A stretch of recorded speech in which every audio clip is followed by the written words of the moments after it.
The Secrets of Life with Subhas Agam.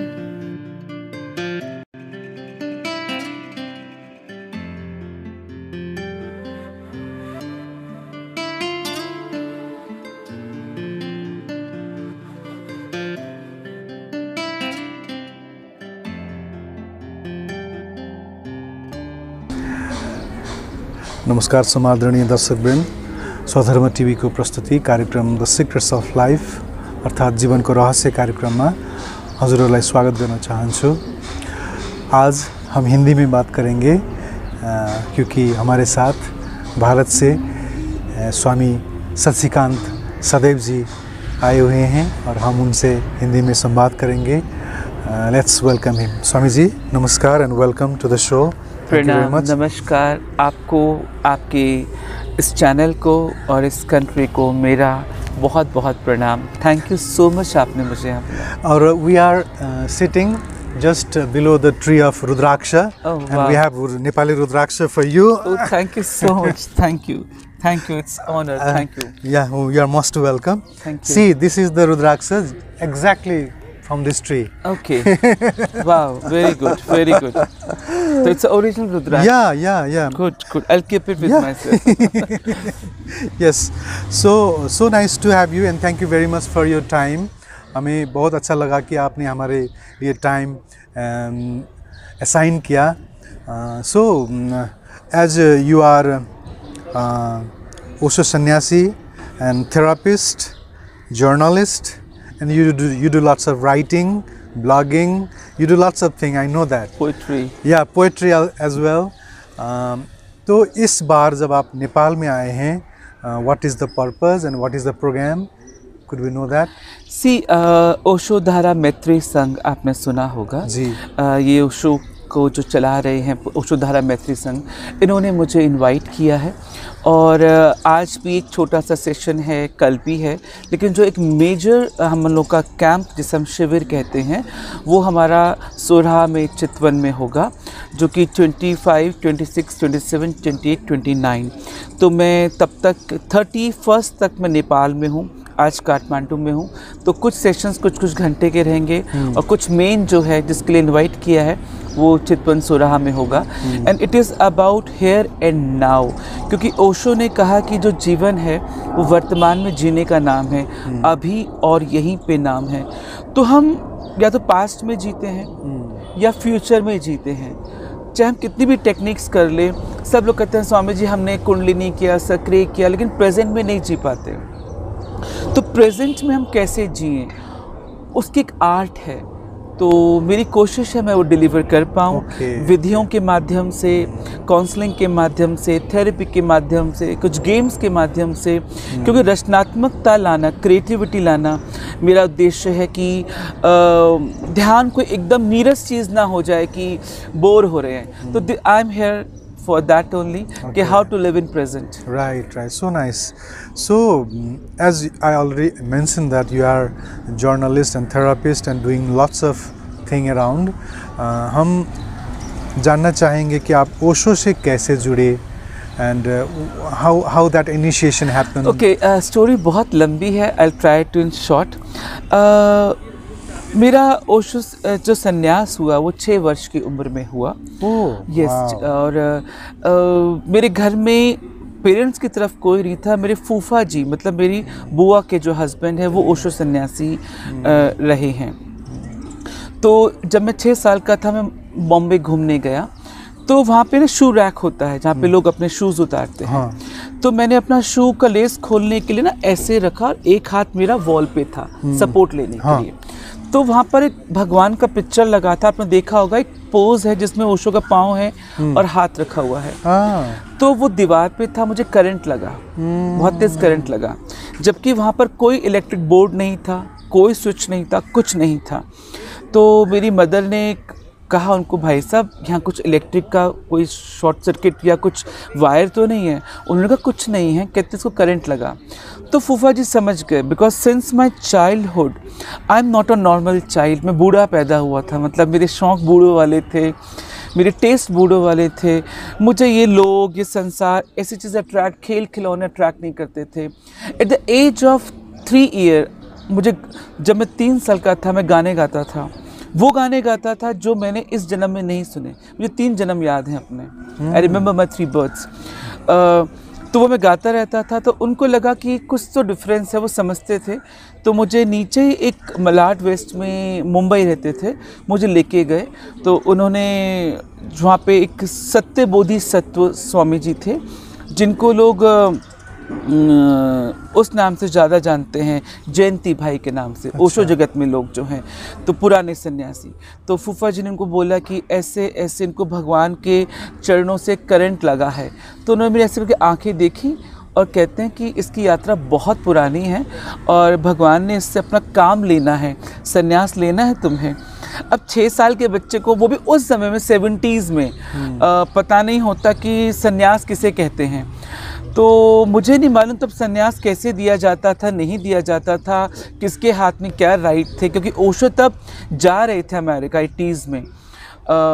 तो उन्होंने मुझे, मेरे फूफा जी की ही माला तब अवेलेबल थी, वो मेरे को दी और कोई नाम दिया, मुझे ये भी नहीं मालूम क्या दिया, बस उन्होंने कहा सन्यास हो गया। तो फूफा जी जब मुझे घर तक लेके आ रहे थे, उन्होंने कहा हम कहाँ आए हैं, घर में किसी को मत बताना, क्योंकि तब ओशो वॉज ऑन फायर। बदनाम भी थे, लोग एक्सेप्ट नहीं करते थे। लेकिन मैंने उनको कहना मान लिया, मुझे लगा जैसे वो कह रहे हैं मान लो। मैंने कभी नहीं बताया। And he passed away when I was in 9th। जब मैं 9th क्लास में था तब उन्होंने अपना देह त्यागा, तब मेरी माला मेरे पास आई। तो ऐसे मेरा ओशो से जुड़ना हुआ। और ओशो को पढ़ना भी बहुत कम उम्र में हुआ। मैंने ओशो को बहुत दूर से देखा था फूफा जी के साथ। अच्छा। लेकिन मुझे ये नहीं मालूम था कि उन्हें ओशो कहते हैं। कभी हम इनके फॉलोवर बनेंगे, फ़ैन बनेंगे, सन्यासी बनेंगे।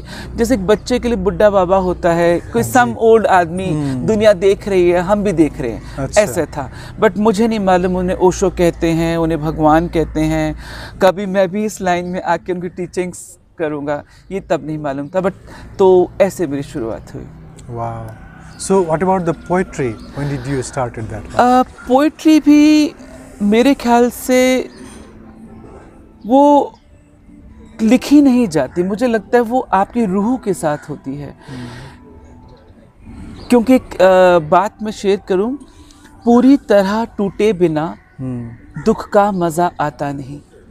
पूरी तरह टूटे बिना दुख का मज़ा आता नहीं। आधी तड़प से गीत भी पूरा लिखा जाता नहीं। वाह वाह वाह वाह। तो वो तड़प जो टूटन थी वो कई जन्मों की थी, मुझे ऐसा लगता है। और प्रैक्टिकली बात करूं तो 9th क्लास से वो मुखरित हुई, ऑन पेपर आई। जैसे फॉर एग्जांपल मैं बोलूं कि मैंने कोई किताब 45 की उम्र में लिखी, बट इट डजंट मीन कि आपने 45 साल में लिखी होगी। वो 45 साल में कागज़ पे आई होगी। माइट भी स्कूल का कुछ रहा हो, कॉलेज का कुछ रहा हो, 20s का रहा हो, 30s का रहा हो आपका। तो पेज में कब आती है अलग बात है। तो जो आप वैसे पूछ रहे हैं, तो 9th क्लास में स्कूल की मैम ने प्रोजेक्ट दिया था, सब बच्चे अपनी अपनी एक पोइट्री खुद लिखेंगे। तो ऑलमोस्ट सब ने कॉपी किया था, कॉपी किया, बना लिया। बट मेरी ही पहली पोइट्री थी जो मैंने खुद लिखी थी। और मैंने वैश्याओं पे लिखी थी, द कोठों पे, द प्रोस्टिट्यूट्स पे। जबकि मैंने कभी प्रोस्टिट्यूट नहीं देखा, ब्रॉथल एरिया नहीं देखा, सुना भी नहीं था, मुझे नहीं मालूम। तो मैम ने मजाक में पूछा, क्या तुम कभी कोठों पे गए हो? आई सेड नो मैम, मैंने कभी नहीं देखा, मुझे नहीं मालूम। तो कहते कैसे लिखा? मैंने कहा मुझे नहीं पता। तो that was my first poetry. और ऐसे फिर वो project. Would you like to share some poem if you want to? Which one? Whatever, the poem that you'll remember right now. I remember thousands of poetries. Whatever the First I recite one couplet for Osho, which I always recite. Sure, Osho के लिए मैंने एक बहुत लिखा, लेकिन एक line, आग तो आग है, आग तो आग है, उसने लगाई या मैंने लगाई। उसमें इज दिस, आग तो आग है, उसने लगाई या मैंने लगाई, मैं जलता रहा, वो पिघलता रहा, ना उसने बुझाई ना मैंने बुझाई। क्या तो आग है, उसने लगाई या मैंने लगाई। तो बहुत है जो मैं लिखता रहा हूँ। और क्योंकि एज अ कवि आप इंटरव्यू लेंगे तो वो बहुत लंबा चला जाएगा। No, I would love to hear more, because at least what I know is a spiritual person he is a poet in some sort, some Yes. way, because they dive into literature, they drink literature, they live literature, literary life. Yes. So please, I would love to hear one more. उनको तो एक पल न लगा प्यार मेरा ठुकराने में, हाँ, उनको तो एक पल न लगा प्यार मेरा ठुकराने में, कितनी गज़लें लग गई मेरी, कितनी गज़लें लग गई मेरी, दर्द अपना दफनाने में, दर्द अपना दफनाने। वाह वाह वाह वाह। और ऐसे बहुत हैं कि जब आप मेडिटेशन करते हैं, जब आप स्पिरिचुअल वो हाई में रहते हैं, तो कुछ पोएम भी आए होंगे उस स्पिरिचुअल हाई में? अब नहीं। हाई का मतलब ही ये है कि कुछ उस वक्त नहीं आएगा। हाई मीन्स व्हेन यू, आप वो हो जाते हो, जैसे बूंद समुद्र में समा गई तो फिर वो लिखेगी कैसे? बट एक वर्ड है तिब्बत में तुलुकु। तुलुकु मीन्स जिसके थ्रू बोधिसत्व बोलता है। हाँ, तुलुकु, इट्स अ वर्ड। तो जिसके माध्यम से बोधिसत्व बोलता है। तो मेरी अवस्था बाद में तो होती है, लेकिन जब मैं बहुत डीप में हूँ तब तो I can not speak, I can not think, because beyond my body, beyond my thought, I am not able to think. जो सोचने वाला है वही नहीं होता, तो लिखेगा कौन? हाँ, उसका असर, जैसे जब आप पी लेते हो, व्हेन यू ड्रंक, शराब पीते हो, तो शराब पीने के बाद के सिम्टम होते हैं। हाँ। जैसे आप गाली देते हो, तारीफ करते हो या गिरते हो, it's a post symptom, hangover. तो शायद उसमें कुछ आता होगा, बट प्रेजेंट मोमेंट में तो कुछ नहीं आता उस वक्त। तो कुछ स्पिरिचुअल पोएम अगर आपको याद हो तो?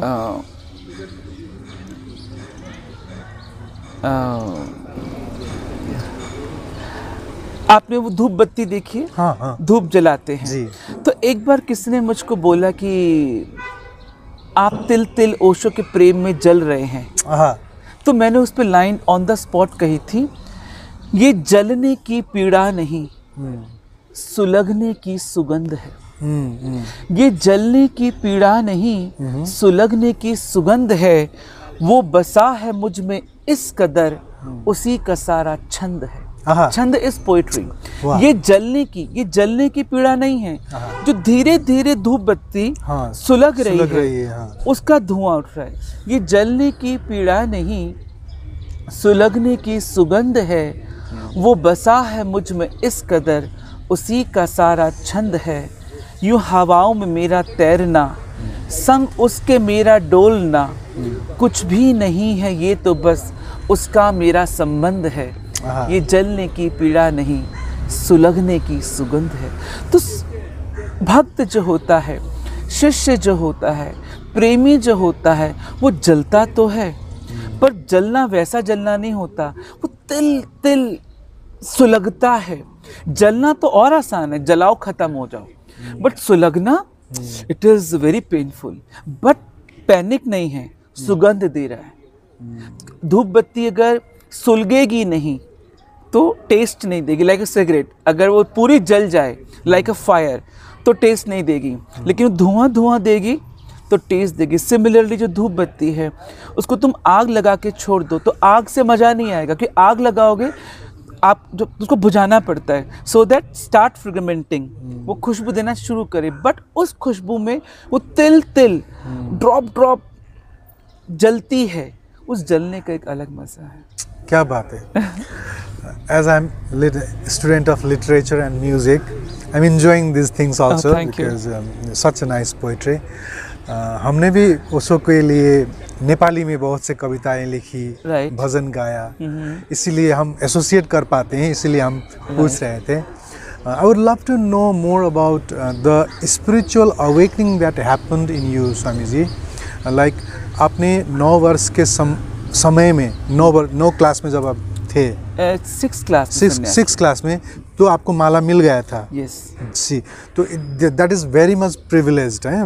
No one is privileged at that age you to get माला इन दैट एज। सो आपने उसके बाद स्लोली प्रोबेबली आपने मेडिटेशन शुरुआत किया और मेडिटेशन में जाते गए, उनका प्रवचन सुनते गए। तो आपको क्या लगता है किस समय में आके आपको ये रियलाइज़ हुआ कि अब हम भी कुछ शेयर करें, अब हम भी कुछ लोगों के बीच में जाएं, बांटें, now I have something to share? आपको ताज्जुब होगा जान के, don't take it in other way, honestly speaking, जैसे मुझे ओशो ने तैयार कर रखा था since my childhood, because I have lot of qualities, I see palm, I am a palmist also, astrologer also. वो कुछ बर्थ से कनेक्टेड था। हाँ, कुछ पॉलिश करने के लिए शायद मुझे ओशो लेकर आए, क्योंकि बचपन से क्लासिकल म्यूजिक, गज़लें, सूफी आ गई थी। मुझे नहीं मालूम क्यों आ रही थी। बुक्स आ रही थी, कैसेट्स आ रही थी, ओशो आ रहे थे, बाकी गुरु आ रहे थे। क्योंकि अगर आपने देखा कि मुझे ओशो ने बहुत तैयार किया। इस वक्त हमारी पृथ्वी पर जो भी सो कॉल्ड गुरु हैं, जिन्हें हम गुरु बोलते हैं, उन सब से मेरा से 1-to-1 कनेक्शन रहा है। मुझे उनकी देशना पढ़ने का मौका मिला, उनकी मेडिटेशन टेक्निक करने का मौका मिला। ओशो ने मुझे तैयार किया इतने गुरुओं से मिलाने का। तो तैयार करते गए। लेकिन आप हंसोगे, मेरे स्कूल टाइम में भी प्रवचन होते थे, लेकिन तब प्रवचन ना कह के उसको वो समझ लो कि जैसे जो भी शेयरिंग विद फ्रेंड्स। हाँ, लेकिन मुझे नहीं मालूम कहाँ से आता था। लेकिन उसको और ब्रशअपिंग करने के लिए, ग्रूमिंग करने के लिए ओशो को मैं पढ़ता रहा, ओशो को मैं सुनता रहा, और ऐसा लगता रहा जैसे ये सब कुछ मैंने सुना था पहले ओशो को। या तो मेरा कोई प्री बर्थ रहा, ऐसा और होगा, लेकिन वो वाला बर्थ मुझे याद नहीं है। अगर ओशो के उस समय का और रहा हो तो कहने का मतलब ये है कि, लेकिन प्रैक्टिकल जैसे कहें तो मेरे लाइफ में 9th क्लास की जो उम्र थी, यू कैन से 91 की एज, 1991, तब से मेरी प्रैक्टिकल शेयरिंग स्टार्ट हो गई थी। गली की औरतें, कॉलोनी की औरतें, आदमी, बच्चे मुझे बुज़ुर्गों की तरह देखते थे। मुझसे दिल की बातें शेयर करना, मेरे साथ रोना, अपने हस्बैंड की बात बताना या अपनी वाइफ की बात बताना, अपने पेरेंट्स की बात बताना। लोग मुझको बहुत सारी बातें बताते थे। अच्छा। और मैं जो बोलता था उनको रिलीफ होता था। मैंने कोई तब साइकोलॉजी नहीं पढ़ी थी, जाहिर सी बात है, आई वॉज इन 7th और 8th और 9th स्टैंडर्ड। तब मुझे कुछ, और तब तो आजकल की तरह यूट्यूब नहीं था, क्योंकि आजकल तो यूट्यूब ने बहुत कुछ आपको बना दिया है। हमारे समय में टीवी हर घर में नहीं होता था। टीवी होता ही नहीं था। अच्छा। होता भी था तो सिर्फ न्यूज़ आती थी और वीक में एक फिल्म आती थी। अच्छा। और एक चित्रहार गाने का प्रोग्राम आता था ट्वाइस अ वीक। तो उस समय में तो एक्सप्लोरर भी नहीं था कि चलो अब यूट्यूब सुन के आप बाबा बन जाते हो, तो ऐसा भी नहीं था। तो 1991 और से या 90 से स्टार्ट हो गया था मेरा ये सब कुछ। इसको ऐसा भी कह सकते हैं कि इवन देन, सॉरी मैंने लेट बोला, 1987 आई वाज 7th क्लास, मुझे अच्छी तरह याद है। 87? यस, 87, 1987 से स्टार्ट हुआ था, क्योंकि I was a dancer also. मैंने बहुत कुछ किया है लाइफ में, तो मेरे डांस में भी स्पिरिचुअल टच था। तो तब से आई वाज इनटू दिस। हाँ, यस, तब से I do drawing, do painting, I do choreography, I teach meditation, I teach ramp walk also. मैंने बहुत कुछ सिखाया। Wow. What I am trying to ask one more question is, do you remember the moment when आपको एक झटका सा लगा हो, एक महसूस हुआ हो कि now I need to do something more, I need to share it more officially, doing more thing, कुछ इपिफेनी वाला जो झटका लगता है ना कभी, वो I don't know your camera captures my tears or not, वो अभी भी लग रहा है मुझे। वो झटके मुझे बहुत बार लगते हैं। बिकॉज जब मेरे ऐसे आंसू आते हैं, कई बार लोग पूछते हैं कि आपको आंसू क्यों आया, तो मैं कहता हूँ कि अगर कभी भी ऐसे आंसू आए तो समझना उसने मुझे छुआ। वो अभी अभी मुझे छू के गया है। इट मीन्स दैट कोई दर्द की बात नहीं हो रही, कुछ नहीं, but still it is not a tears of कोई तकलीफ नहीं, लेकिन वो मुझे छू के गया है। Right. तो right now I don't know any camera is not जो सोल टच कर सके। वो जब जब मुझे छू के जाता है, मुझे किक मार के, एक सलमान खान की फिल्म आई थी किक, वो किक लगाता है, तो आपने कहा वो कब लगता है? वो मुझे बहुत बार लगता है, दिन भर मुझे लात लगता ही रहता है। तो डेली किक मारते हैं मेरे No, को। I have that feeling, Swami ji. Right.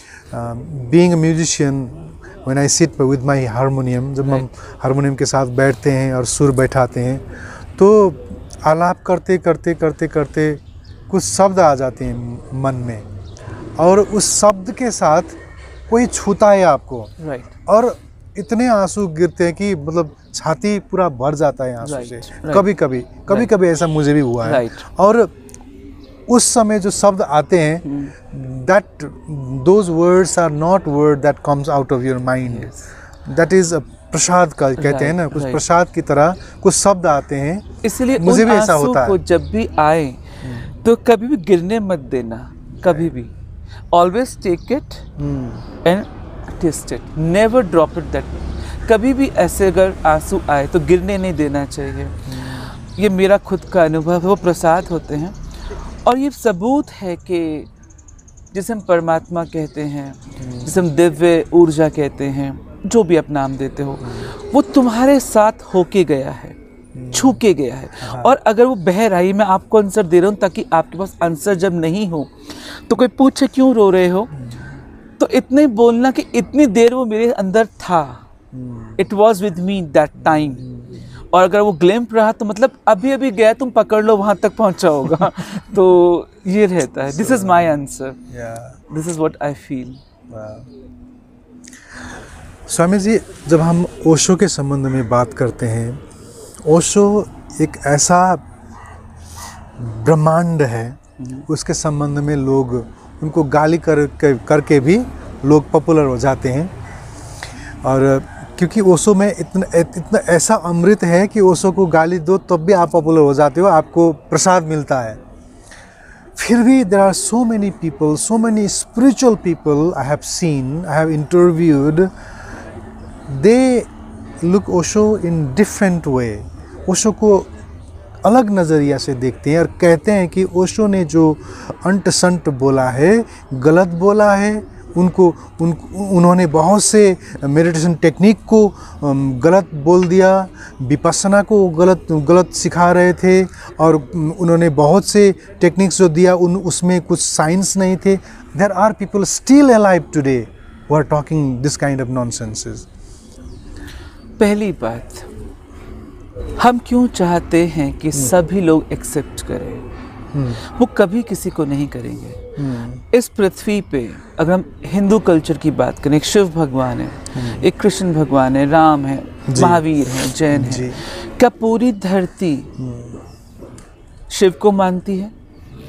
क्या पूरी धरती शेरावाली क्या माता को मानती है? पूरी धरती कृष्ण जी को मानती है?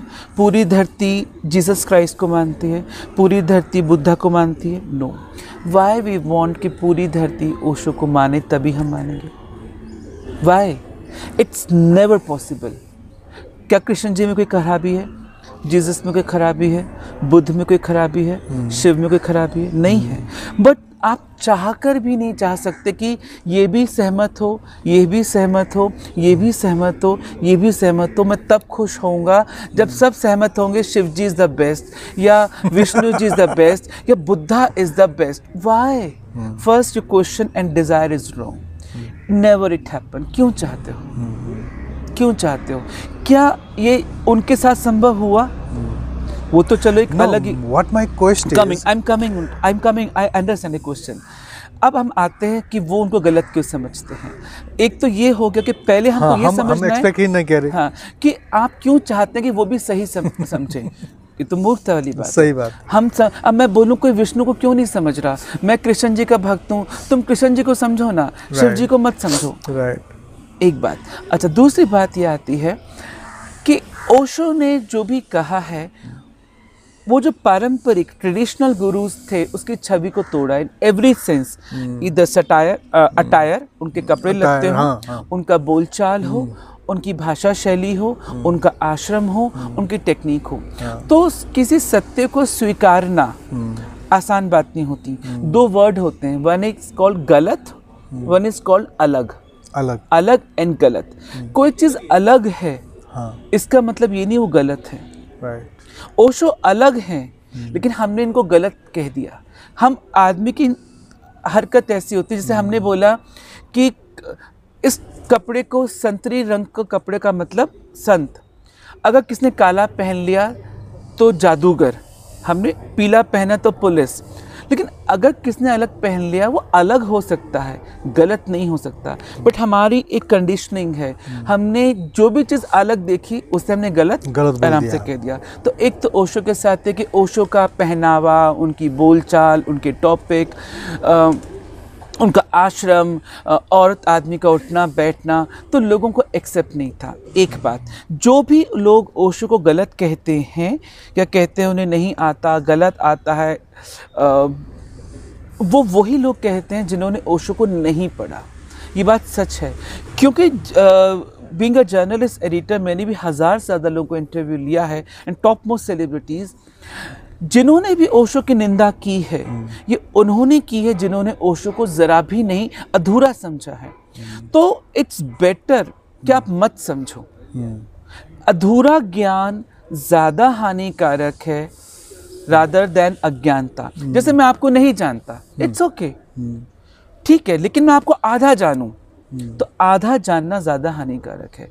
तो जिन्होंने भी ओशो से नफरत की है, ओशो को गलत कहा है, मिसअंडरस्टूड किया है, उन्होंने ओशो को पूरा पढ़ा सुना नहीं है। जिसने भी पढ़ा पूरा है वो खुद बाद में कहता है यस हम लोग गलत थे, वी वर रॉन्ग। तो दूसरी प्रॉब्लम ये है, एक तो ओशो ट्रेडिशनल गुरु की तरह नहीं है, दूसरा वो अलग है, गलत नहीं है, और तीसरा जिन्होंने भी कहा है, आप एक नाम बता दो उस इंसान ने ओशो को पूरा या तरीके से नहीं पढ़ा सुना होगा। बीच का सुना, टीवी पे देखा, यूट्यूब पे देखा, थोड़ा सा देख के अंदाज़ा लगा लिया कि वो हु कर रहे हैं, या कोई गले मिल रहा है तो किसी ने सेक्स का कोई तंत्र का कुछ शॉट देख लिया और पूरी पिक्चर बना लिया, ट्रेलर देख के पूरा फिल्म बना लिया। ये उनकी प्रॉब्लम है, तो ऐसा नहीं है। और चौथा अगर मैं बात करूं तो ओशो की जो चीज़ें थी वो बहुत साइंटिफिक है। आज हम सक्रिय ध्यान की बात करें, उसे वर्ल्ड वाइड अपनाया जा रहा है, और उसको जितने भी डॉक्टर्स हैं वो उसको रिकमेंड करते हैं। और हैरानी की बात ये है, जितने भी सो कॉल्ड गुरु हैं वो डायरेक्टली इनडायरेक्टली वो सारी चीज़ें करा रहे हैं जो ओशो के कैंप्स में और ओशो के मेडिटेशन में होती है, लेकिन नाम बदल कर कोई नाभि पे झटका हु ना दे के कुछ और करा रहा है, कोई रेचन करा रहा है, चिल्लाओ नहीं। तो इससे पहले ध्यान का क्या मतलब था? ऐसे चुपचाप बैठना या माला जपना। ओशो ने रेचन कराया, इससे पहले रेचन कोई नहीं कराता था कि गुस्सा करो, चिल्लाओ, चीखो। अब लाफ्टर थेरेपी हो गया, क्राइंग थेरेपी हो गया, ये सब उससे मिस्टिक रोज से निकल के आपका आ रहा है। तो लोग वही तोड़ के निकाल रहे हैं, लेकिन क्यों? क्योंकि वो ये नहीं कहना चाहते हमने इनसे सीखा है। क्योंकि ओशो के साथ जो एक डॉट लग जाता है वो है कि सेक्स गुरु, जो लोगों ने कहा है। जबकि जिसने भी संभोग से समाधि की ओर पढ़ा है वो सब जानते हैं कि ओशो हमें उस चेतना के प्रति जगा रहे हैं, उस सेक्स की ऊर्जा को आत्म रूपांतरण में लगा रहे हैं कि वो ऊर्जा से कैसे हम खुद को रूपांतरित कर सकते हैं। तो उस पर वो किताब और वो विषय है। लेकिन जिन्होंने नहीं समझा, सिर्फ इतना समझ लिया संभोग से समाधि तक, तो गलत समझा। लेकिन पुस्तक का नाम है संभोग से समाधि की ओर। तो और यानी फर्स्ट पॉइंट से लास्ट पॉइंट पर जाना। तो अगर आप यहाँ पर हो, for example India to Nepal, तो आप ये देखो जा कहाँ रहे हैं, तक नहीं है, इट इज़ अ जर्नी। तो ये एक 4-5 पॉइंट्स है। मुझे लगता है कि लोग इन वजह से ओशो को समझ नहीं पाए, गलत समझते हैं और अधूरा समझते हैं, और इसी कारण वो ओशो को भला बुरा कहते हैं। राइट। ओशो के संबंध में, ओशो के शिष्यों से संबंधित एक बात आपको पूछना चाहता हूँ स्वामी जी। हमने देखा है जिन्होंने भी ओशो को थोड़ा बहुत पढ़ लिया, अब ओशो सन्यासी का बात कह रहा हूँ, राइट, थोड़ा बहुत पढ़ लिया और कुछ बोलने भी लगे, राइट, कुछ बताने भी आ गया, बहुत से तर्क आ गए, बहुत से तर्क सीख लिया, बहुत गुरु पैदा हो गए। देन मैं देखता हूँ कि उन लोगों में एक क्रांतिकारी का जन्म हो जाता है और वो गांव में जाएंगे, बाज़ार में जाएंगे और टीका लगाने वाले को देखकर पंडित बोल देंगे, टोपीधारी को टोपी सिखा धारी को आप पंडित बोल देंगे, पांडा पंडित बोल देंगे, आपको कुछ नहीं पता बोल देंगे। घर में तुलसी का मंदिर होता है, मठ होता है, कह लेंगे ये सब नर्सरी क्लास वाली चीज़ है। पूजा पाठ कर रहे हैं आपके माता पिता, कह देंगे कि ये तो नर्सरी क्लास में पढ़ रहे हैं, अभी इनको समाधि तक का तो कुछ पता ही नहीं। So I can see that some sort of ignorance comes on you. आपको लगता है उसने ऐसा कभी सिखाया कि आपको आप भक्ति करने को आप नर्सरी क्लास बोल दो, आप जो पूजा पाठ जो मंदिर जो बने हुए हैं इनको इग्नोर करो? मुझे तो नहीं लगता।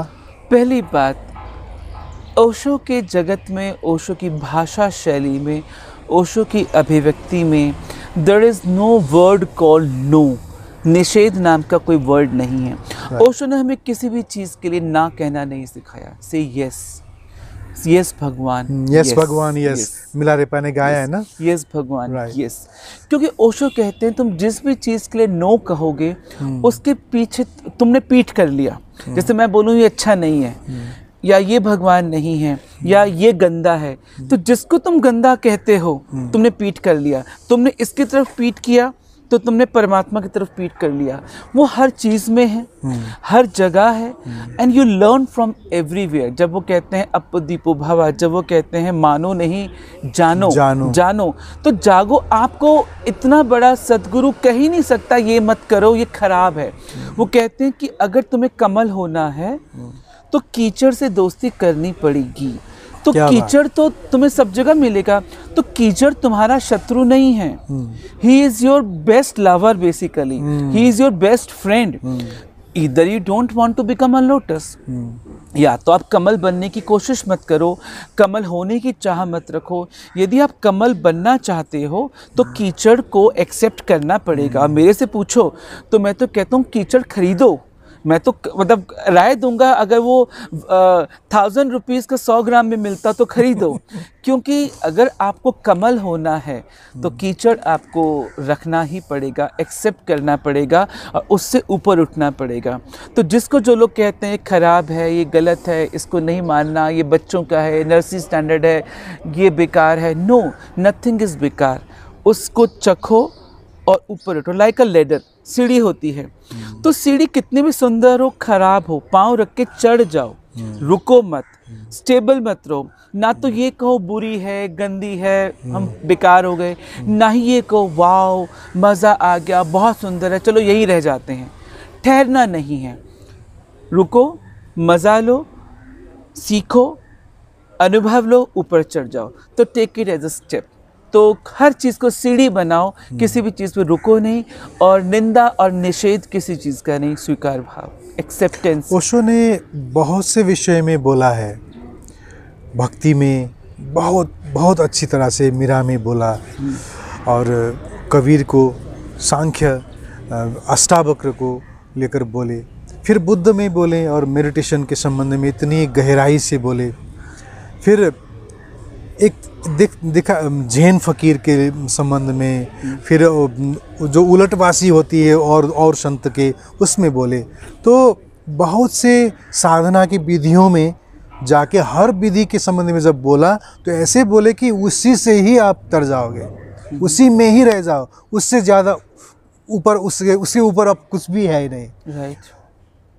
जब ओशो को आप ऐसे अलग अलग इश्यू में सुनते हो, In fact, I would like to tell you one thing that ये जो कार्यक्रम हम आज प्रस्तुत कर रहे हैं, हम कभी भक्तों से अंतर्वार्ता लेते हैं, कभी ज्ञानियों से लेते हैं, कभी ध्यानियों से लेते हैं, कभी बहुत से तत्वदर्शियों से अंतर्वार्ता लेते हैं। और हमें अंतर्वार्ता लेने में, जाने में जितनी बड़ी छाती चाहिए ना स्वामी जी, ये ओशो के वजह से मिला। क्योंकि ओशो ने सबके संबंध में बोला, सबके संबंध में मुझे हृदय को खुला रखने के लिए सिखाया। फिर भी जो डिसाइपल होते हैं, लिसनर होते हैं, जब ओशो को पढ़ते हैं, सुनते हैं और ओशो ने एक चीज़ को ऐसे उठा देते हैं, फिर दूसरे में बोले उसको भी उठा देते हैं। कभी कभी लिसनर को दुविधा हो जाता है कि आखिर अध्यात्म की जो प्राप्ति है किस मार्ग से होगा। कभी कभी उनको दुविधा हो जाता है। Would you like to add something on that? Yes, दुविधा उनको होता है अगेन जो पूरा नहीं सुनते। राइट। ओशो के साथ खासियत ये है कि वो हर चीज़ हमें समझा देते हैं, क्लियर कर देते हैं और हम पर छोड़ देते हैं। लाइक अ रिमोट, जैसे रिमोट होता है उसमें फॉर एग्जांपल चैनल्स हैं, 50 चैनल्स हैं।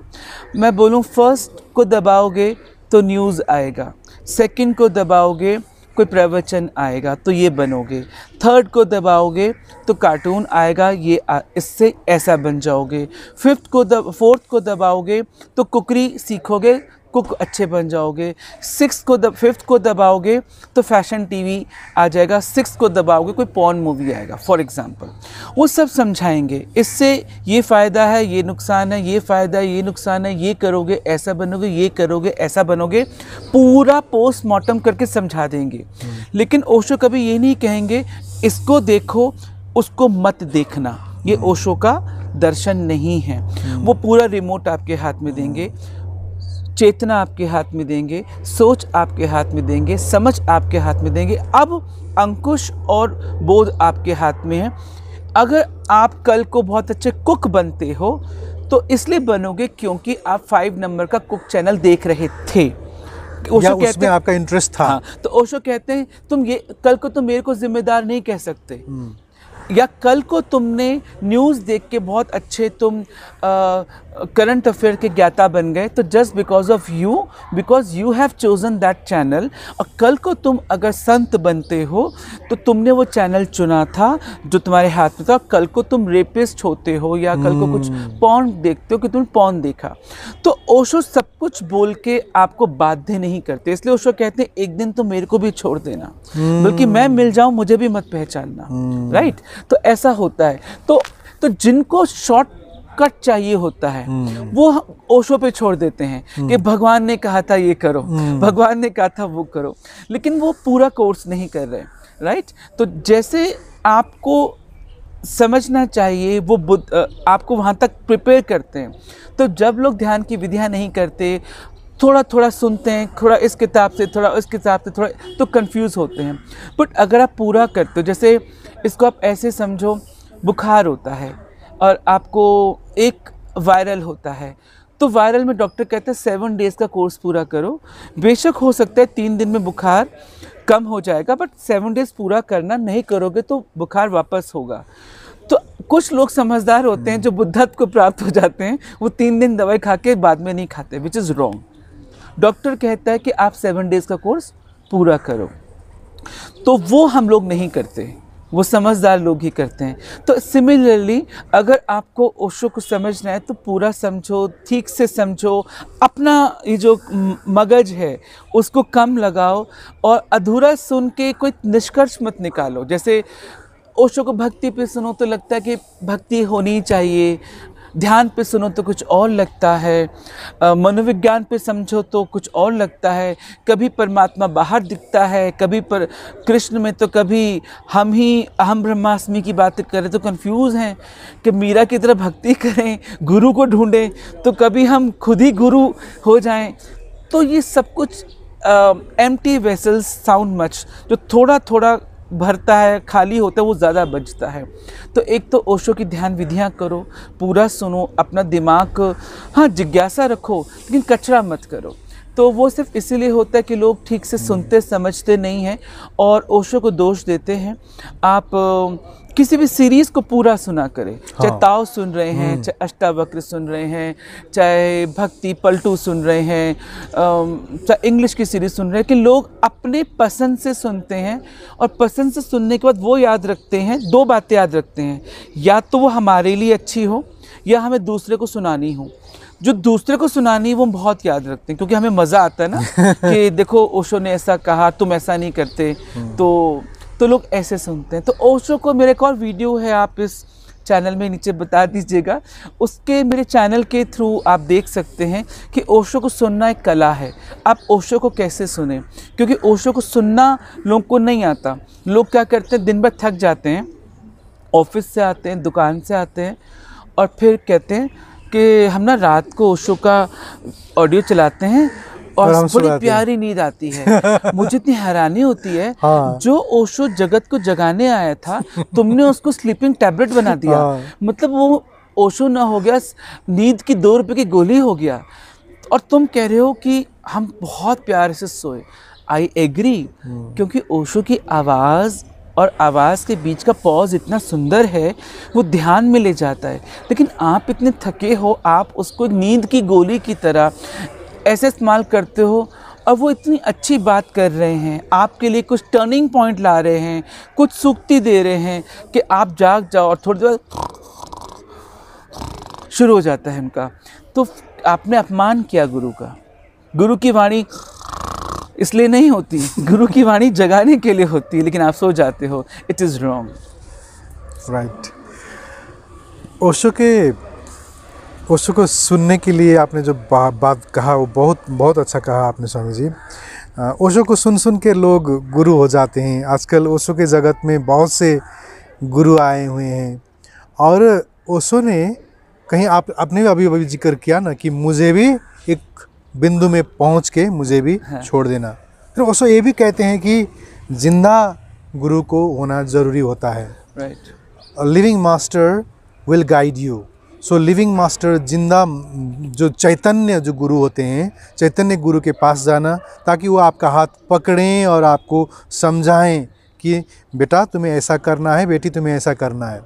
तो what do you think about that Swami ji? आज ओशो के जगत में जो बहुत से ओशो थेरापी और ओशो के नाम में जो शिविर चल रहे हैं, बहुत से गुरु हैं, बहुत से आचार्य हैं, बहुत से स्वामी जी आए हुए हैं जो सिखा रहे हैं, और कहते भी हैं कि मैं गुरु नहीं हूँ, ओशो ही गुरु हैं, हम तो खाली गाइड करने के लिए आए हैं। फिर भी उनका एक किस्म का गुरुडम शुरू हो जाता है। लोगों को पैर में छूने के लिए कहना, और पैर में नाचो करना, छुए तो एंजॉय करना। What do you want to say about that? देखो, मैं यहाँ पे 2 उत्तर मैं आपको दूं। पहली बात तो ये है कि ओशो ने ठीक कहा था कि I leave you in a mess. मैं तुम्हें एक मेस में छोड़, मेरे बाद ये सब ड्रामा तो होने वाला है। और गुरु की बनने की जो लालसा इंसान में है बहुत है, जैसे ओशो कहानी भी कहते हैं। और I would like to add, अगर आप ओशो को सुनो तो आप इतना अच्छा गुरु बनते हो। बताइए। yes. देखो, पहली बात तो ये है कि जो सेंटेंस आपने बोला लाइव गुरु में, आपको भी रेक्टिफाई कर दूं। मेरे चैनल पे एक वीडियो है कि इसका एग्जैक्ट मीनिंग क्या है। वो इनकम्प्लीट सेंटेंस है। ओशो से बहुत सारे लोग ऐसे बोलते थे कि आज आप शरीर में हो, क्या होगा, या इंग्लिश में या हिंदी में कि हम कैसे जिएंगे आपके बिना। तो ओशो ने एक सेंटेंस कहा था कि यदि तुमने मुझे अपने साथ आत्मसात किया है, यदि तुमने मुझे अपने साथ आत्मसात किया है, तो तुम मुझे मेरी देह त्याग के बाद भी उतना ही घना निकट महसूस करोगे। लेकिन यदि तुमने मुझे आत्मसात नहीं किया है तो, अब यहाँ तक लोगों ने नहीं सुना, तो तुम मेरे बाद किसी जीवित गुरु को खोज लेना।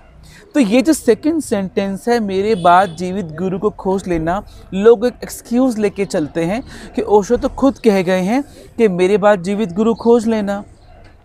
क्योंकि ओशो के सन्यासियों ने सुना कि जीवित गुरु खोज लेना तो गुरु बन जाओ। अब हम गुरु बनेंगे तभी तो हम बोलेंगे कि ओशो ने कहा था कि जीवित गुरु खोज लेना। जीवित गुरु कौन? मैं, मतलब मैं अपनी बात नहीं कर रहा, लोगों की। तो अब हम वही सेंटेंस सुनाएंगे लोगों को कि देखो ओशो ने कहा था कि मेरे बाद जीवित गुरु खोज लेना। अब जब संगत सुनती है 100 के तादाद में, 1000 के तादाद में, तो उनको लगता है हाँ ये जो स्वामी जी बोल रहे हैं अब यही गुरु जी मान लो। तो वो इस सेंटेंस को ऐसे सुनाते हैं। लेकिन ओशो ने ये कहा था कि यदि तुमने मुझे आत्मसात किया है तो मुझे देह त्याग के बाद भी महसूस करोगे। तो इसका मतलब जिन्होंने ओशो को आत्मसात नहीं किया, तो इसीलिए उनको गुरु की तलाश है। एक तो वो लोग हैं, तो ये लोग ओशो को पी नहीं पा रहे हैं, ना सुनकर, ना वीडियो देखकर, ना मेडिटेशन करके। अच्छा हाँ, प्रैक्टिकल तौर पे हम समझ सकते हैं कि शारीरिक रूप से एक फ़र्क पड़ता है, क्योंकि दो टाइप के लोग होते हैं जो ऊर्जा से भी संवाद कर लेते हैं और कुछ बॉडी से संवाद करते हैं। जैसे फॉर एग्ज़ाम्पल कुछ बच्चों को तभी समझ में आता है क्लास में जब मैडम सामने बैठी हो, है ना। कुछ बच्चों को ऑडियो लेक्चर समझ में नहीं आते, तो उसका एक साइकोलॉजिकल इम्पैक्ट होता है। लेकिन फिज़िकल बॉडी वाला जब सामने होगा तो जाहिर सी बात है कि आपका अट्रैक्शन भी हो जाता है। फिर आप जब प्यार करते हो तो इसको मैं दो ढंग से कहना चाहूँगा। अगर वो रियल लव है तो जैसे आप अपने पापा के पाँव छूते हो, अपने मम्मा के पाँव छूते हो, तो ऐसा गुरु के भी छू सकते हो, बशर्ते वो डेडिकेशन वाला हो, गुरु बनने वाला नहीं। जैसे आप कहते हैं कि वो पाँव छूने को भी लेके एंजॉय करते हैं। जैसे मैं अपनी बात बताऊं, टू बी वेरी ऑनेस्ट, जब हम लोग कैंप में होते हैं तो लोग भाव में झुक जाते हैं और हम लोग खुद कहते हैं कि मत झुको। लेकिन जैसे जब मुझे लगता है कि लोग ज़्यादा ही स्वामी जी करने लगते हैं मेरे को, मैं अपनी बात करूं तो जी। क्योंकि हमारे साथ भी ऐसा होता है कि लोग क्या करते हैं, पाँव में झुकेंगे, आशीर्वाद लेंगे एंड ऑल। तो जब मुझे लगता है ज़्यादा ही हो गया, तो यही कारण है मैं अपने आप को गुरुजी बना के नहीं रखता। मैं जल्दी ही, आप मेरा फेसबुक देखना, मैं ऐसे फोटोग्राफ डाल दूंगा जो मुझे गुरुजी से एकदम तोड़ देगी। अच्छा। मैं शॉर्ट्स में डाल दूंगा, एक शॉर्ट्स में एकदम माइक्रो मिनी शॉर्ट्स में या कोई ऐसा डांस करते वक्त, ताकि मैं लोग को बता सकूं कि आई am not a Guruji, I am similar like you. क्योंकि मैं ओशो को काम कर रहा हूँ तो किसी को तो इधर आके लेक्चर देना पड़ेगा, विधि समझानी पड़ेगी। हाँ, लेकिन बाकियों की हम बात करें तो आप ठीक कह रहे हैं, गुरु बनने का रस है। वो उनकी दाढ़ी हो, उनका पहनावा हो, ओशो की तरह चलना, ओशो की तरह टोपी, ओशो की तरह बोलना, अपने आप के आगे कोई गुरुजी लगवा रहा है, कोई स्वामी कोई श्री लगवा रहा है, कोई परम गुरु लगवा रहा है, कोई बोधिसत्व लगवा रहा है, कोई बुद्धत्व लगा रहा है। क्योंकि हर कोई चाहता है कि मेरे को गुरु की तरह प्रमोट किया जाए। आई एम सॉरी टू से, गुरु बनाया नहीं जाता, वो आपके लिए होता है। अगर आप किसी को गुरु मानते हो तो आप मानोगे, आप रोक नहीं सकते अपने आप को।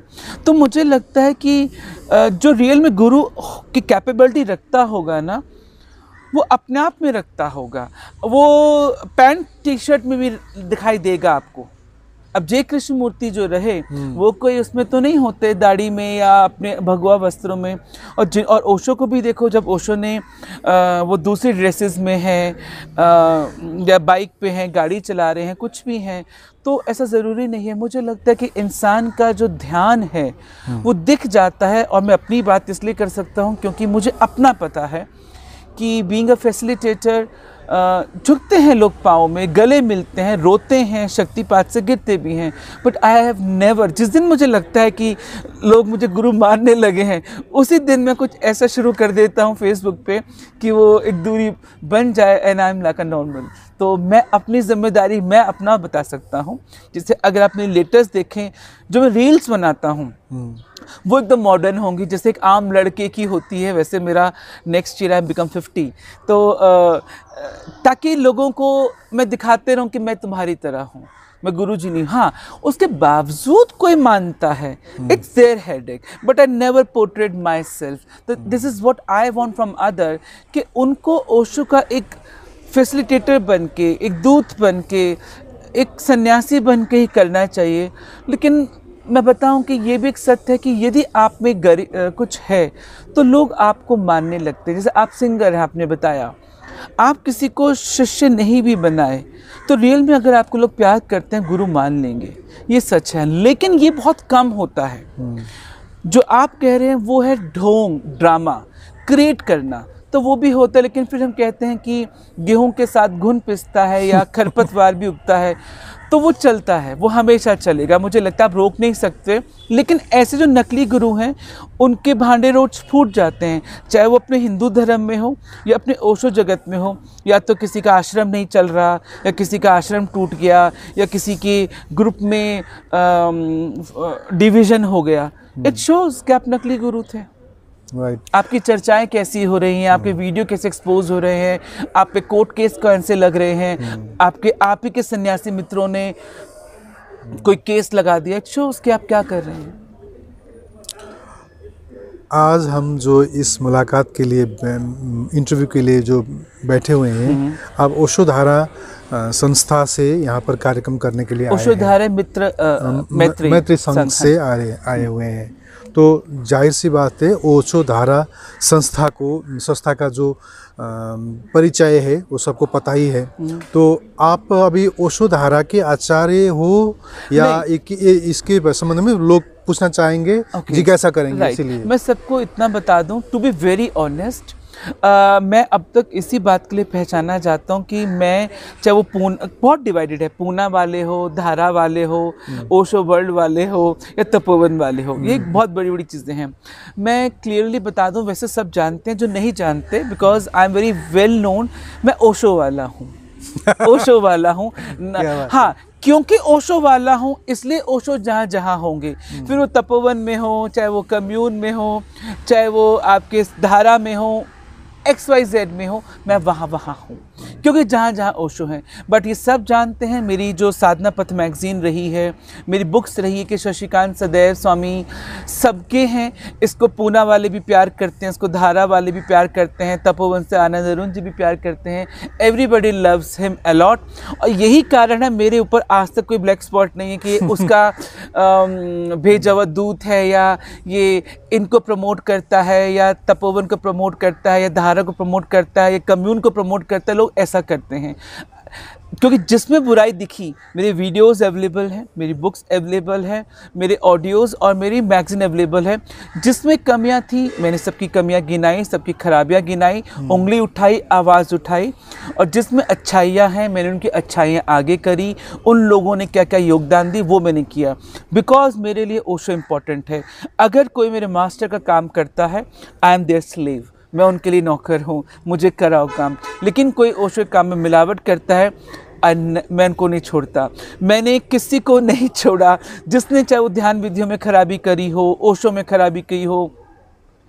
आई गेस मुझे पहचाने इसलिए जाता है कि मैंने विद्रोही की तरह आवाज़ उठाई। I am the first one, चाहे ओशो कम्यून में जो भी चल रहा है अब, लेकिन मैंने बहुत 2002 और 4 में ही कॉपीराइट को लेके, डेथ को लेके, संन्यास को लेके, माला को लेके, समाधि को लेके मैंने आवाज़ उठाई। इंटरव्यूज़ लिए, अगर आपने पता नहीं पढ़े कि नहीं पढ़े उस समय मेरे इंटरव्यूज़, तो मैंने वो किया। तो मैं आपके चैनल से कह दूँ, हाँ, क्योंकि मुझे being a facilitator, being a Osho सन्यासी सब जगह बुलाया जाता है। और आपको मैं ये भी बता दूं, आप ओशो जगत के लोगों को खुश होना चाहिए, ना सिर्फ ओशो जगत में।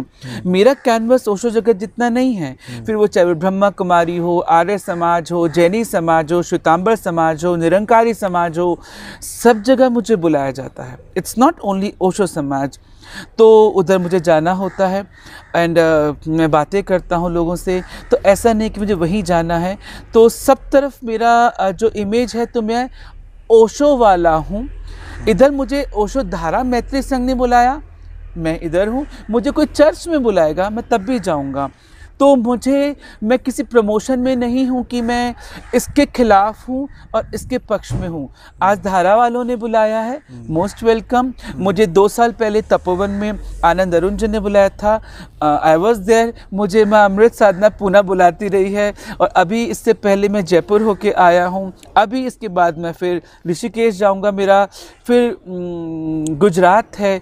तो जहाँ जहाँ ओशो हैं, ओशो के सन्यासी हैं, या फिर प्यासे लोग हैं, मैं वहाँ मिलूँगा। और एक दावा और वादा मैंने अपने लोगों से हमेशा किया है कि यदि सच में आप ओशो मुझे चाह रहे हैं और इतना एक्सप्लोरेशन दे रहे हैं, तो मैं आपसे प्रॉमिस करता हूँ कि मैं अपने लोगों के लिए कब्र से निकल कर भी आऊँगा। I am telling you. और आप देखोगे मेरी मौजूदगी को। आप 3 प होते हैं, प्यास, प्राण और पुकार। यदि तुमने अपने प्यास के साथ प्राणों से पुकारा है, तो तुम मुझे कब्र से बाद भी मुझे पाओगे।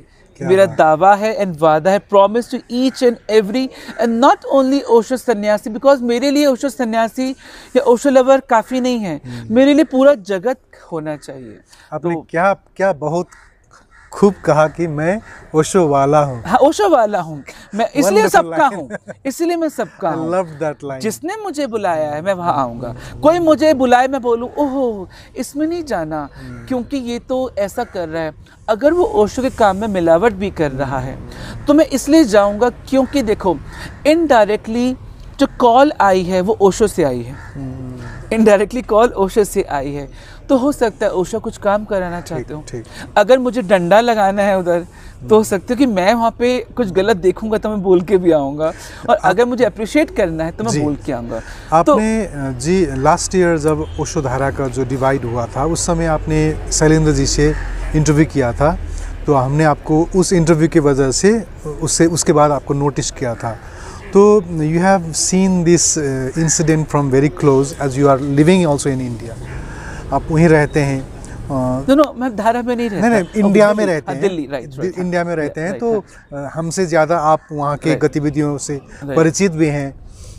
जो ये घटना घटी और शैलेंद्र जी से भी मिले और फिर वहाँ के और भी सन्यासियों से भी आपका मिलना जुलना हुआ होगा प्रोबेबली। उस घटना के बाद आपका दृष्टि क्या है और आप जो फॉलोअर हैं उनको क्या कहना चाहेंगे? देखो घटना का क्या होता है कि आज दो भाइयों में भी मतभेद होते हैं जी। अगर आप एक बाप के दो बेटे हैं, बड़े प्यार से रह रहे होते हैं, बीवी आ गई या कुछ और आ गया, आप सेपरेट होते हो, तो मुझे लगता है कि एक साथ मुश्किल तो होती ही है, खासकर जब दो गुरु हों। आप चाहे कुछ भी नाम दे दें, छोटा बड़ा कुछ भी नाम दें, हाँ, लेकिन थोड़ा दुख होता है कि जो संगत होती है उनको थोड़ा दुख होता है कि वो लोग जब विश्वास करते हैं, लेकिन गड़बड़ क्या होती है कि एक इंसान जब अच्छा होता है तो वो खराब के साथ पिस रहा होता है इज्जत के चक्कर में। इसको ऐसे समझो कि आपके पास ज्ञान है, पैसा नहीं है, पैसा दूसरे के पास है फॉर एग्जाम्पल, और मैं आपके होटल में कुछ काम करूं, तो होटल है बियर बार का, मान के चलो वाइन का है, तो मुझे जॉब चाहिए थी लेकिन मेरा टैलेंट बहुत है, तो मेरे ऊपर टैग लग जाएगा कि मैं भी पीता होऊंगा, चाहे मैं पीता नहीं होऊंगा, लेकिन तब तक एक फेज़ होगा लाइफ का। मुझे ऐसा लगता है कि मैंने वो चरण किया। तो मुझे लगता है कि क्योंकि शैलेंद्र जी बहुत प्यारी सोल है, बहुत अच्छी आत्मा है रियल में, बट एक वक्त ऐसा रहा कि वो उनसे जुड़े, कुछ काम अच्छा शुरू हुआ, फिर कुछ काम में मिलावट हुई, काम बहुत ख़राब हुआ और वो शैलेंद्र जी को भी पसंद नहीं आ रहा था। और जो भी अच्छे लोग हैं और ओशो के जगत के लोग हैं उन्हें चुभ भी रही थी बात, लेकिन क्योंकि वो शैलेंद्र स्वामी जी से जुड़े थे और वो जब तक नहीं हटेंगे तो वो भी नहीं हटते, तो कोई भी चीज़ एक दिन में नहीं हटती। जैसे कोई चीज़ एक दिन में पैदा नहीं होती, ऐसी एक चीज़ में हटती भी नहीं है। तो मेरी उनसे बहुत बातें होती थी। He was not happy, many things जो ओशो धारा में हो रही थी बट एकदम से नहीं होती, तो धीरे धीरे करके चीज़ें शेपअप हुई, फिर वो चीज़ अलग हुई, तो वो हुए, लेकिन वो देख रहे थे कि चीज़ें अब ओशो के अकॉर्डिंग नहीं हो रही हैं, बहुत बदल रही हैं। फॉलोअर को आप क्या कहना चाहेंगे? किसको? ओशो धारा के फॉलोअर जो हैं। देखो फॉलोअर्स जो मैं बहुतों को जानता हूँ उनमें से 80% फॉलोअर्स वो थे जिनका कहना ये है कि जिनकी जर्नी ही वहाँ से हुई थी। जैसे आज मैं पूछता हूँ, कहते हमें ना ये भी नहीं पता चला था कि ओशो की जगत में होता क्या है, क्योंकि ना वो पूना से जुड़े थे, ना वो किसी वर्ल्ड से जुड़े थे, ना कहीं और से जुड़े थे। जब मैंने उनसे बात करी, कहते हमने जो भी ध्यान विधियाँ सीखी थी, या आचार्य होना या फलाना ये होना, हमको ये नहीं मालूम था वो सही है गलत, because that is our first hand experience. जैसे आप किसी स्कूल में पढ़ने के जाते हो, अगर कोई आपको ABCD के बदले CBDA पढ़ाए तो वो CBDA ही पढ़ेगा, उसे कैसे पता चलेगा कि ABCD होता है CBDA नहीं होता। तो उसमें ऑलमोस्ट वही लोग ज़्यादा थे जो फर्स्ट जर्नी ही उनकी वहाँ से स्टार्ट हो रही थी। तो उनका कहना था कि हम तो वहीं के होके रह गए थे, हमें मालूम ही नहीं चला था कि सही क्या है गलत क्या है, क्योंकि जाहिर सी बात है जब आप अपने बच्चे को नर्सरी में भेजते हो, अगर वो 2 2 8 पढ़ा रहा है, 2 2 7 पढ़ा रहा है, तो आप वही याद करोगे। वो तो जब तक आप इस जगत में नहीं आओगे तो नहीं पता चलेगा। तो ये मुझे आंसर बहुत लोगों से मिलता है कि स्वामी जी हम लोग तो सब कुछ वही देख रहे थे जो हमें सिखाया जा रहा था। हमको नहीं मालूम था कि कुंडलिनी ध्यान कैसा होता है ओरिजिनल वाला, या ओशो में ऐसा वाला होता ही नहीं था, या ओशो में सक्रिय ध्यान में ये स्टेप थे कि नहीं थे, ओशो में समाधि टाइप की चीज़ें होती थी कि नहीं होती थी, आचार्य जैसी चीज़ें नाम से बांटी जाती थी। भी आचार्य बना रहे हो, फिर कभी तुम किसी को अनहद नाद सुना रहे हो, अनहद नाद सुनने के बाद भी आदमी नॉर्मल हरकतें कर रहा है, तो उनके लिए वो एक कितना एक ऐसा क्षेत्र था उसी में ही रह गए थे। तो मुझे लगता है वो भी गलत नहीं है, क्योंकि जो जैसा सिखाएगा वैसा बच्चे सीखेंगे। वो जब अब बाहर मिल रहे हैं, then they came to know, ओहो ये गलत हो रहा था, या ये तो ओशो की देशना के अकॉर्डिंग नहीं था, ऐसा तो ओशो ने कभी कहा ही नहीं, या ऐसा तो ओशो ने कभी चाहा ही नहीं। थोड़ा सा अट्रैक्शन ये था क्योंकि लोगों को था कि ओशो के भाई वहाँ हैं। लेकिन ओशो के भाई स्वामी जी ज़रूर अच्छे हैं, लेकिन जो सिद्धार्थ जो कर रहे थे वो उनके नाम का, उनकी फिगर का फ़ायदा उठा रहे थे, जिससे शैलेंद्र जी खुश नहीं थे। लेकिन कहते ना प्यार का पहला खत लिखने में वक्त तो लगता है, तो ऐसे ही उनको वो छोड़ने में वक्त लगा। लेकिन I am very happy and everybody is happy. जो ओशो के रियल लवर्स हैं एंड जो शैलेंद्र जी के रियल लवर्स हैं, दे नो कि इट्स अ गुड डिसीजन। तो ये ऐसा उनके साथ हुआ, गलत ना चाहते हुए हुआ। वहाँ वो इन्होंने किया क्योंकि the everything is set up by Siddharth Olia. Let's change the channel now. या स्वामी जी, आज अगर आप देखें मीडिया में और बाहर, तो बहुत से आश्रम, बहुत से आध्यात्मिक संस्थाएं अपने अपने विधि को लेके आध्यात्मिक प्रचार प्रसार कर रहे हैं। स्पेशली इस्कॉन जैसे संस्थाएं जो भक्ति का मुखर होके प्रचार प्रसार कर रहे हैं, और बहुत से दुनिया भर के लोग जुड़ रहे हैं। दुनिया भर में इतना इम्पैक्ट हुआ है क्या कहें। और दूसरी तरफ ओशो का भी दुनिया भर में इम्पैक्ट है, और ओशो ने सबको एक मिला करके सब चीज़ की ऑफ़र किया। ओशो का एक अलग जैनरा है, भक्ति वाले का एक अलग जैनरा है, और विपस्सना ध्यान जो गोएंका जी ने प्रस्तुत किया, विपस्सना जो फ्री में करते हैं लोग, उनको पैसा देना नहीं पड़ता, वहाँ पर जाते हैं, रहते हैं, खाते हैं, पैसा भी बिना पैसा साधना करते हैं, तो उसका एक अलग ही कैटेगरी बना हुआ है, इसके एक अलग झुंड बना हुआ है।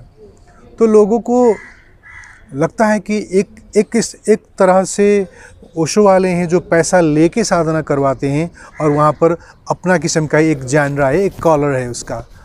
दूसरी तरफ भक्ति वाले साधना करा रहे हैं, और दूसरी तरफ ध्यान वाले हैं, विपस्सना वाले हैं, और भी साधनाएं हैं, और भी परंपराएं हैं जो अपनी अपनी तरफ से अपनी अपनी डंका बजा रहे हैं, अपनी अपनी साधना को प्रस्तुत कर रहे हैं। तो कभी कभी जो भक्त होते हैं मीडिया में, तो सब आ रहा है, सब चीज़ का ऑफ़र हो रहा है, तो उनको कभी कभी दुविधा भी होता है कि साधना असल में एक होना चाहिए होगा, क्योंकि परमात्मा एक ही होंगे तो शायद साधना भी एक ही होना चाहिए होगा। और ऐसा भी नहीं, फिर जब आप उनको सुनेंगे, भक्ति वाले को सुनेंगे, इतना दलील देंगे आपको कि भक्ति को ही प्रूव करके छोड़ेंगे, और ध्यान वाले को, विपस्सना वाले को मिलेंगे तो उस विपस्सना को प्रूव करके रहेंगे।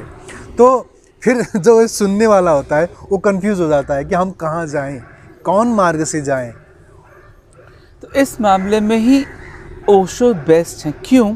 क्योंकि सबके पास एक एक चीज़ है। भक्ति वाले के पास भक्ति, हठ वाले के पास हठ, योग के पास योग, और विपश्यना का विपश्यना। ओशो जगत में सब कुछ सिखाया जाता है, सब कुछ। इसीलिए वो आपको एक स्प्लैटर की तरह सब कुछ देते हैं, सब कुछ मिलेगा। मतलब भक्ति के माध्यम से, मौन के माध्यम से, रेचन के माध्यम से, हीलिंग के माध्यम से, active meditation, non active meditation, ताकि आप अपना केंद्र समझ सको। क्योंकि कोई भी विधि करने से पहले, अपनाने से पहले आपको ये पता होना चाहिए आपके लिए सूट क्या कर रहा है। वो कैसे सूट करोगे? जब पहले टेस्ट करके देखोगे।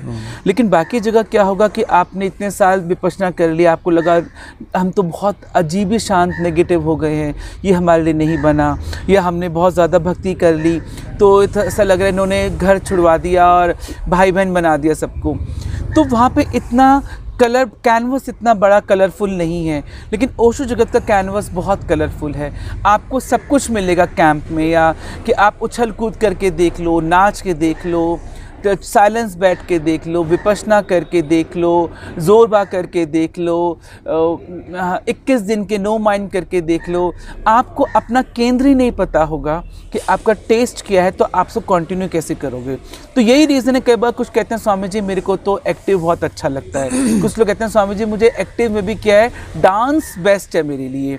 कुछ लोग कहते हैं स्वामी जी डांस मुझसे नहीं होता, मेरे को बड़ा अजीब लगता है ये, मेरे को ना ये नहीं होता सक्रिय, मेरे को साइलेंस अच्छा लगता है। तो this is a beauty of Osho world कि आपको सब कुछ मिलता है यहाँ पर, बाकी जगह नहीं मिलता। आप टेस्ट करो। कैंप क्यों ऑर्गेनाइज होते हैं? कैंप इसलिए ऑर्गेनाइज होते हैं so that you can taste each and every dish. आप सारे डिश टेस्ट करो और देखो कि आपको क्या सूट करता है। जो आपको सूट करता है उसको आप कंटिन्यू करो। और फिर उस टाइप के कैंप को आप जैसे लगते हैं, जैसे कि विपश्यना कैंप लग रहा है, किसी का नो माइंड लग रहा है, मिस्टिक रोज लग रहा है, वटेवर, तो फिर आप उसको कंटिन्यू करो। तो कैंप्स का तो मतलब ही है taste your food, taste your self, know your centre, अपना केंद्र तलाशो और जिस दिन आपको लगता है फिर उसके अकॉर्डिंग चलो। और फिर टाइम के बाद वो विधि छोड़ भी सकते हो। Then claim another. एक टाइम पर लोगों को सक्रिय बहुत सूट करता है। ओशो कहते हैं सक्रिय से खाली तो हो गए, अब भरोगे किससे? भरो विपश्यना से। वंडरफुल। डांस करो, छल को लिखो, पेंटिंग करो। There is no end in Osho's world. Right. Sorry.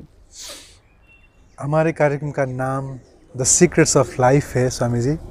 तो हम बहुत से संतों से मिलते हैं और यही प्रश्न अंतिम में पूछते हैं कि आखिर में ये जो हो रहा है, ये जो चल रहा है, चाहे गोरख धंधा कहें, चाहे ये दुनिया कहें, चाहे जो भी कहें, ये जो चल रहा है, ये जो हो रहा है, ये जो अस्तित्व है, ये जो हमारा जीवन है, इसका रहस्य क्या है?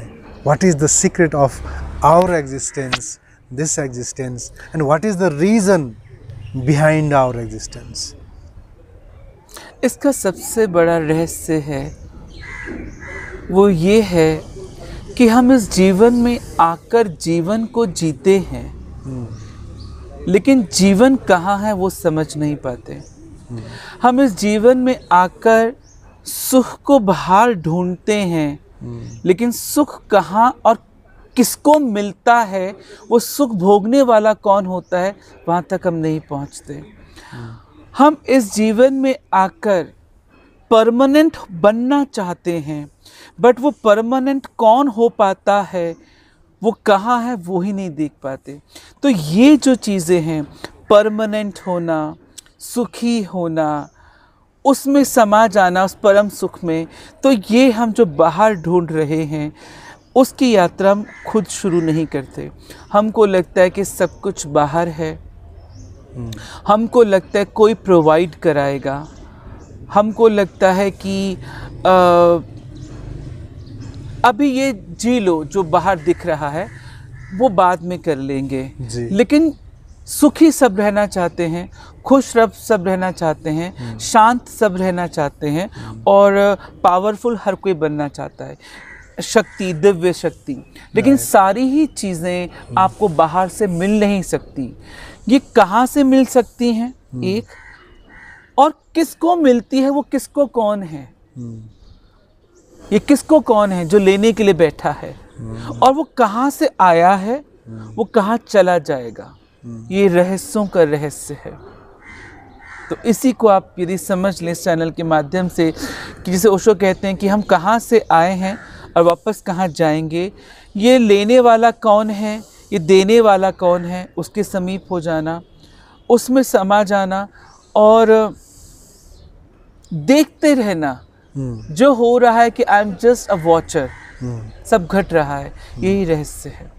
इसके अलावा आप जितना भी खोलो प्याज के छिलके की तरह, अंदर शून्य निकलेगा। तो वही रहस्य है। और सबसे बड़ा रहस्य ये देह रहस्य है, क्योंकि इसका जन्म लेना और वापस समा जाना और इस देह में आत्मा का रहना और उस आत्मा का फिर परमात्मा में समा जाना, ये सबसे बड़ा रहस्य। लेकिन हम इसको नहीं जानते।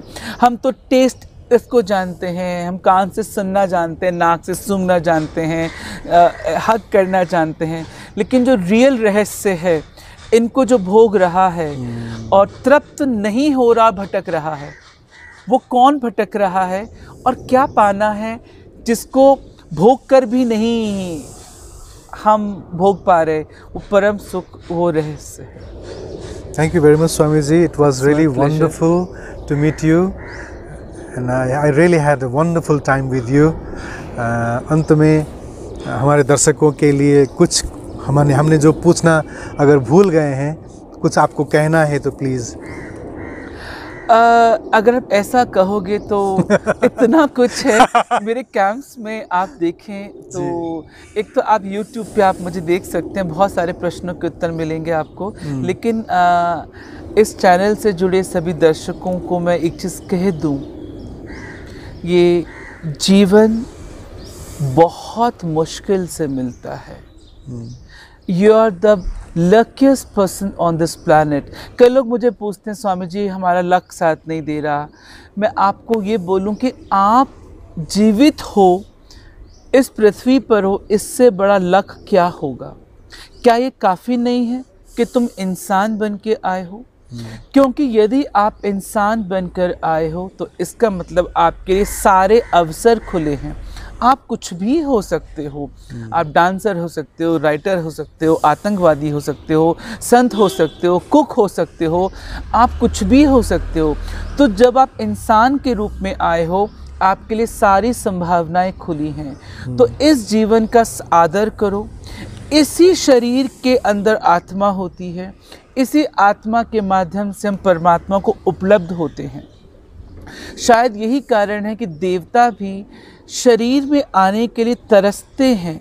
क्यों? क्योंकि इसी शरीर के माध्यम से आप चाहे परमात्मा को भोग कहो, चाहे सेक्स का भोग कहो, चाहे प्रेम कहो, चाहे खूबसूरती कहो, तुम जो भी भोग रहे हो आत्मिक तौर पे, शारीरिक तौर पे, भावनात्मक तौर पे, इस शरीर की वजह से भोग रहे हो, इस जन्म में आए हो। तो ये ओशो कहते हैं जन्म तुम्हें मिल गया है, लेकिन जीवन तुम्हें निकालना पड़ेगा। जन्म मिल गया है, इट्स इंसिडेंट के माता पिता ने कुछ किया, जन्म मिल गया, लेकिन जीवन तुम्हें जीना आना चाहिए। तो डेली सिर्फ धन्यवाद ही होना चाहिए।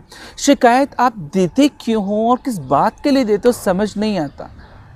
क्या कम है कि तुम इंसान हो और जीवित हो? दैट इज़ माई लास्ट सूत्र, जिसे आप समझ ये कहूँ कि आप इस देह का सम्मान करो, इस जीवन का सम्मान करो और शुक्रगुजार हो कि तुम उस जगत में पैदा हुए हो जहाँ ओशो की वाणी उपलब्ध है।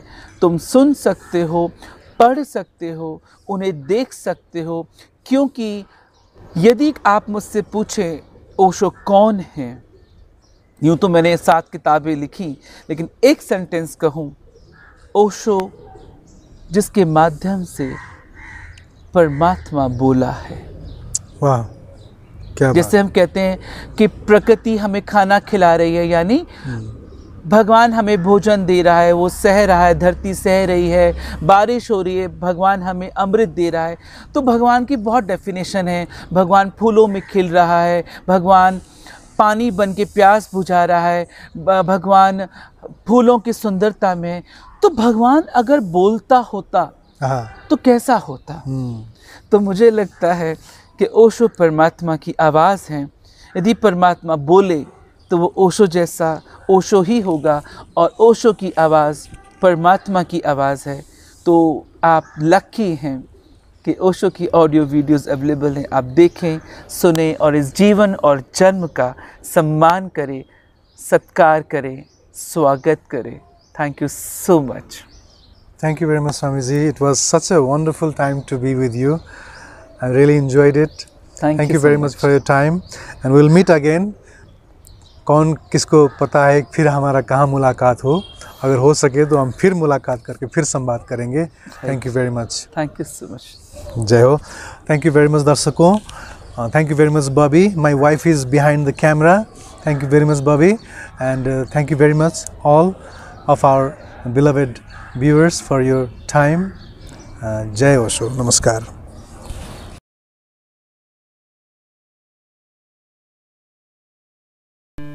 The Secrets of Life with Subhas Agam.